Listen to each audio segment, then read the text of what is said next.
pourquoi oiseau de nuit? Tout simplement parce que Aurélia adore vivre la nuit. Non, je rigole. Non, en tout cas, je ne dors pas la nuit pour réaliser des petites chroniques sur ce qui se passe la nuit, les loisirs de Nice, les activités. Exactement, et cette fois-ci, vous allez nous parler des Milans de La Rochelle. Milans de La Rochelle qui vont se visiter la nuit. Eh oui. Oui, à travers des rondes de nuit, c'est incroyable.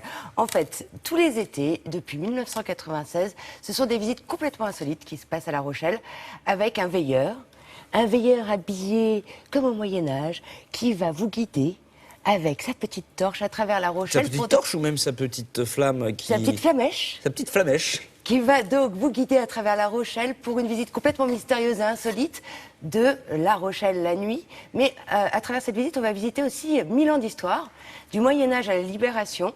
C'est des endroits que les Rochelais ou même les Français ne connaissent pas forcément à La Rochelle, des endroits cachés, mystérieux. Et ça fait une visite totalement insolite à faire, bien sûr, de nuit.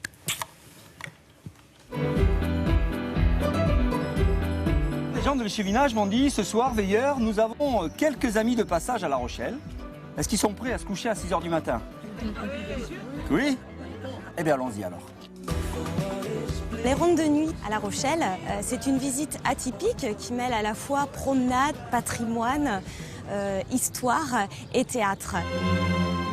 Lorsqu'on s'est libéré des Anglais, eh bien, on a fait réaliser ces magnifiques tours. L'histoire de La Rochelle, c'est 1000 ans d'histoire que le veilleur va raconter durant toute la visite. La prospérité de La Rochelle, bien sûr qu'on la doit au commerce, mais on la doit à une femme. Bravo, j'en étais sûr. Bon, c'est bon, ils sont là. Hein. Ouais, ils sont une quarantaine. Ouais. Cette femme, c'est Aliénor d'Aquitaine. À 15 ans, elle est reine de France. À 32, elle devient reine d'Angleterre.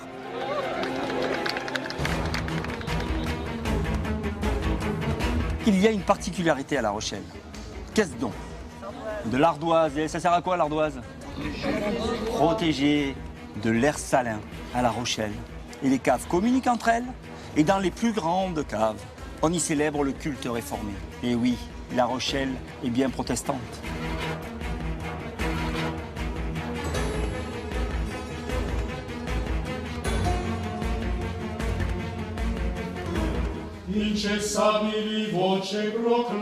Le veilleur donc, va entraîner les visiteurs à travers la ville pour arriver sur des sites comme la maison Henri II, l'hôtel de Benjamin Fleuriot. Bien le bonsoir. Bonsoir veilleur. Oh, bonsoir. Comment allez-vous? Très bien. Mais que faites-vous donc ce soir? Eh bien justement, je racontais ma vie au veilleur et ses quelques amis. Oh, mais quelle bonne idée! Il faudrait faire moins de dépenses, ma chère. Ben justement, je vous ai amené mes dépenses de la semaine. Messieurs, dames, bonsoir. La Rochelle de nuit, c'est une ambiance particulière. Ce sont des petites places, des petites rues qui sont à découvrir avec une ambiance un peu feutrée. Ça a un côté un petit peu magique de découvrir La Rochelle la nuit. On remonte dans le temps, là, et on arrive au début de la Deuxième Guerre mondiale. D'ailleurs, aujourd'hui, je ne sais pas si vous avez entendu, mais il y a eu beaucoup de passages d'avions. Je me demande s'il ne va pas y avoir un bombardement. Eh bien, allons nous mettre à l'abri, alors. Une poche atlantique reste aux mains des Allemands. Qu'est-ce que c'est ça? Vous avez compris? Je suis pas sûr. Ça y est, pour vous, c'est la fin. Vous êtes libre.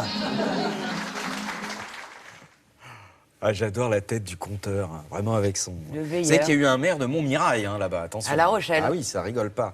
Dites-moi, donc vous me disiez visite de nuit. Alors là, on a vu la version pour les adultes, Oui. mais il existe aussi une version pour les enfants, la ronde de nuit des petits veilleurs. Alors, bien sûr, la visite est écourtée. Les enfants, sachez-le, seront couchés avant minuit, ça c'est sûr. C'est Ah pour oui, les parce que j'allais 7-13 dire, ans. quand même, c'est Oui. la nuit, donc... Oui, mais ça sera un peu plus court pour les enfants et ça se passe l'été. Et vraiment, c'est une façon incroyable de découvrir l'histoire et puis l'histoire de La Rochelle aussi. Alors là, on va pas manquer ce truc-là. Attention, après les terres d'histoire, nous allons passer aux terres battues. Et oui, c'est le sport avec Grégoire Tournon.